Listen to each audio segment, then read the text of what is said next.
Hello dear students, मैं पीके sir आप सभी प्यारे बच्चों का बहुत बहुत स्वागत करता हूं हमारे बेहतरीन से यूट्यूब प्लेटफॉर्म पीके स्टडी सेंटर में। तो आज हम लोग जो कि करने वाले क्या है, तो देखिए आपके सामने दिख रहा होगा यूक्लिड लेमा। लेमा जो कि थ्योरम है, लेमा साहब का द्वारा दिया गया था, उसी को हम लोग आज करने वाले। लेमा साहब क्या क्या कहता है, ए proven statement use for the proving another statement. यानी कि एक स्टेटमेंट दे देगा, कहेगा कि दूसरा स्टेटमेंट आपको क्या कर देना है, प्रूव कर देना। तो आसान भाषा में, इजी लैंग्वेज में हम लोग इसको क्या कर सकते हैं, सीख सकते हैं। तो जितने भी बच्चे नए जुड़े हुए हैं वो चैनल को जरूर सब्सक्राइब कर लेंगे, और जो बच्चे पुराने हैं हमारे चाहते हैं वो लोग तो लाइक जरूर कर देंगे। ठीक है, सेशन को लाइक कीजिएगा। ये मेनली RS अग्रवाल बुक है, और NCERT भी आप कर सकते हैं, बस समझ लीजिए, स्टेटमेंट समझना है। ठीक है, वन शॉट लेक्चर है, एक ही लेक्चर है, हम पूरा ही से जो कि यूक्लिड लेमा डिवीजन है उसको हम लोग सफा चट करने वाले। ठीक है, चलिए पहले इसको देख लीजिएगा। डिफाइन को लेमा कहता है, lemma is a proven statement. Lemma क्या है, एक प्रूवन स्टेटमेंट है, और उसको क्या use for the proving another statement. यानी कि एक प्रूव्ड स्टेटमेंट दे दिया है और दूसरे स्टेटमेंट को क्या करना है, प्रूव कर देना है। ठीक है, क्लियर है, समझ गए। यानी कि एक स्टेटमेंट आपको दे देगा, कहेगा इस एक प्रूव्ड स्टेटमेंट है, उससे आप दूसरे स्टेटमेंट को प्रूव कर देना। ठीक है, तो यहाँ पे अगर हम लोग उसके पोजीशन को देखें तो लेट मान लेते हैं, let any two given positive numbers a and b. Suppose that a and b एक कोई गिवन पॉजिटिव नंबर है, एंड यूनिक होल नंबर जो यहाँ पे हमारा क्वेश्चन आर और क्यू एंड रिमाइंडर आर से रिप्रेजेंट कर रहे हैं। ठीक है, ये लगभग क्वेश्चन पूछा भी गया था कि स्टेटमेंट को कैसे प्रूव किया जाता है। यूक्लिड लेमा डिवीजन में 2009 में जो कि ये स्टेटमेंट पूछा गया था। चलिए हम लोग इस स्टेटमेंट को प्रूव करने की कोशिश करेंगे। A equal to B equal to A equal to B Q plus R होता है। ठीक है, स्टेटमेंट है जहां पे आर जो कि आर या तो 0 के इक्वल होगा या तो लेस देन, लेकिन लेस देन बी होगा। सिंपली से अगर हम लोग लिखे, यानी कि बी इज द डिवाइडर जिससे हम लोग डिवाइड करते हैं, ए इज द डिवाइडेंड जिसमें हम लोग डिवाइड करते हैं, क्यू इज द क्वोशेंट जिससे डिवाइड करने के बाद आता कुछ यहाँ पे आया, और हमारा जो कि ये आ गया माइनस। माइनस कर देंगे, माइनस करेंगे तो हमारा क्या जाता है, रिमाइंडर आता है। लेकिन याद रखिएगा, रिमाइंडर ऑलवेज 0 से या 0 के बराबर हो सकता है, यानी कि 0 से या 0 के इक्वल हो सकता है रिमाइंडर, लेकिन वह हमेशा b से छोटा ही आएगा। ये स्टेटमेंट आपको ध्यान में रखना होगा। ठीक है, तो आप आर, ये क्या है, रिमाइंडर है, क्या है, रिमाइंडर हो गया। ये क्या है, क्वोशेंट है, क्वोशेंट है। ये क्या है, डिवाइडर है। ये क्या है, डिवाइडेंड है। ऐसे हम लोग आराम से कर सकते हैं। ये क्लियर समझ में आ रहा होगा, इतना तो आपको समझ में आ गया। अब देखिए जैसे हम लोग कह दिए कि here A is as a divider, B is a divisor, A is a dividend है जिसे हम A is the dividend, B is a divisors, and Q is a quotient, and R as a reminder. क्या है, R as a reminder. Clear है, ये statement हमारा दे रखा है कि डिवाइडेंड इक्वल टू होता है, dividend equal to divisor into quotient.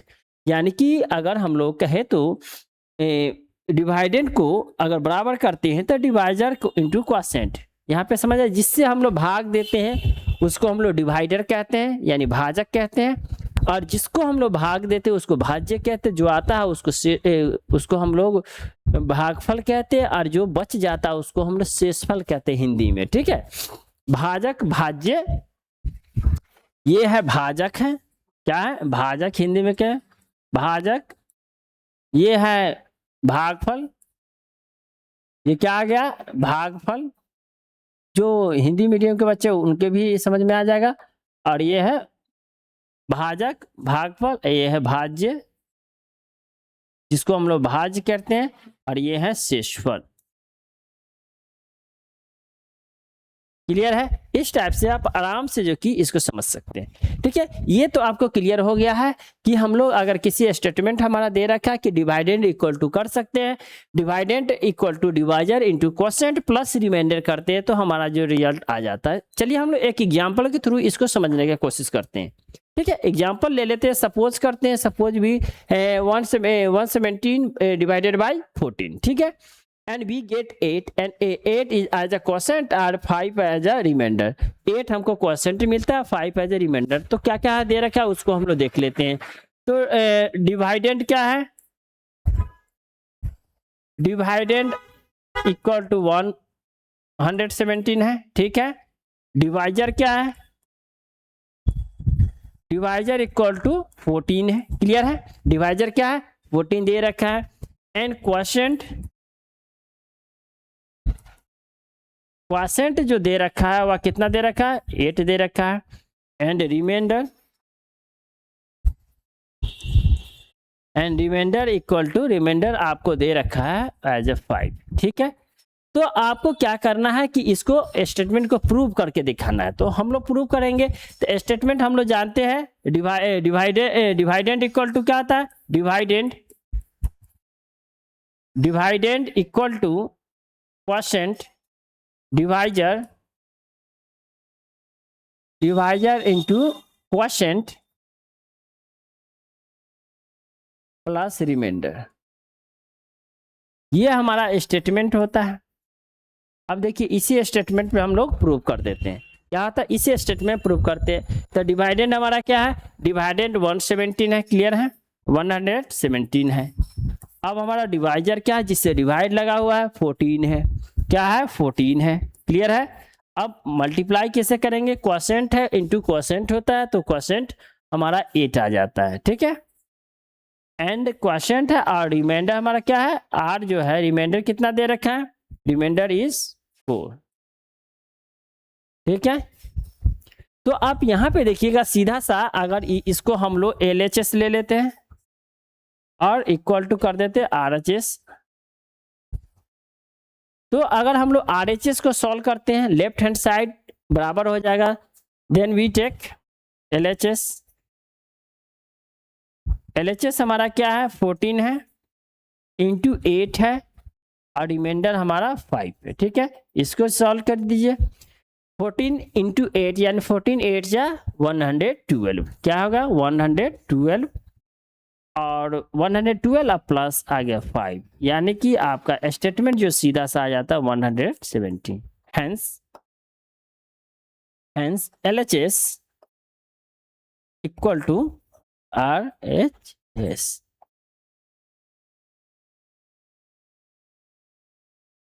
ये स्टेटमेंट हमारा इस टाइप से प्रूव्ड हो जाता है, ठीक है। समझ में आ गया होगा। तो हम लोग आसान से इजी वे में कर सकते हैं इसको। चलिए एक क्वेश्चन आप लोग बनाइए, एक क्वेश्चन आप लोग के लिए है, क्वेश्चन बनाइएगा आप लोग। यहाँ देखिए एग्जाम्पल में है और ये क्वेश्चन पूछा भी गया था, बोर्ड एग्जाम में भी पूछा गया है। तो क्वेश्चन में क्या है, एग्जाम्पल 1 में है कि a number when divided by 73, a number when divided by 73 it gives as a 14। यानी कि कोई नंबर है जिसमें अगर डिवाइड करते हैं 70 से, डिवाइडेड बाय 70, यानी कि ये हमारा क्या है, डिवाइडेंड है। डिवाइड करते हैं 70 से कोई नंबर में, तो हमारा आ जाता है, तो 14 एज ए क्वोशेंट के रूप में आता है। तो हमारा भागफल एज ए 34 आता है एंड 23 एज ए रिमाइंडर। तो फाइंड द, वह नंबर कौन सा होगा, जल्दी से निकालिए, जल्दी से, 1 मिनट का समय देते हैं। आपको समझ में आ गया होगा कि हमको निकालना क्या है, यानी कि कोई नंबर है उसमें हम लोग 73 से क्या करेंगे, भाग देंगे, डिवाइड करेंगे। देन हमारा क्वोशेंट जो आ रहा है वह 34 आएगा एंड रिमाइंडर आपको आ जाता है 23। तो हम लोग देख लीजिए क्वेश्चन, चलिए सॉल्व कर लिए होइएगा, नहीं किए होइएगा तो यहाँ समझ लीजिएगा, ठीक है। अब देखिए कि यहाँ पे हम लोग स्टेटमेंट क्या था, स्टेटमेंट क्या है, डिवाइडेंड इक्वल टू क्या आता है, डिवाइडेंड इक्वल टू डिवाइजर। क्या आता है, डिवाइजर इनटू क्वोशेंट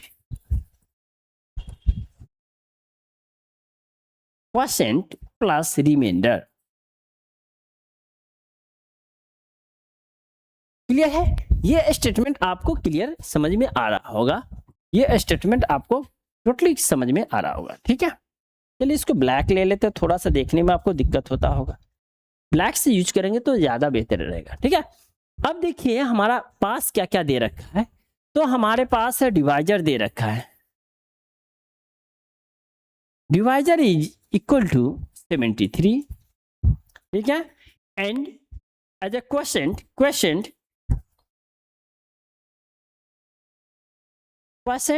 दे रखा है, question as a 34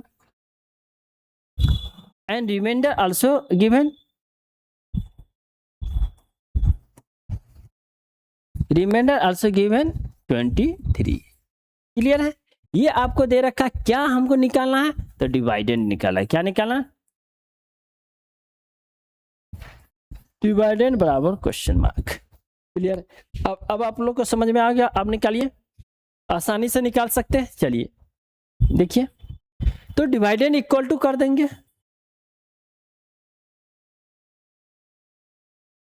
dividend equal to क्या हो जाएगा, क्वोशिएंट इनटू डिवाइजर, या डिवाइजर इनटू डिवाइजर हमारा क्या दे रखा है, डिवाइजर जो हमारा दे रखा है आपको 73 है। क्या है, 73 इनटू आपका आ जा रहा है क्वोशिएंट है रिमाइंडर, क्वोशिएंट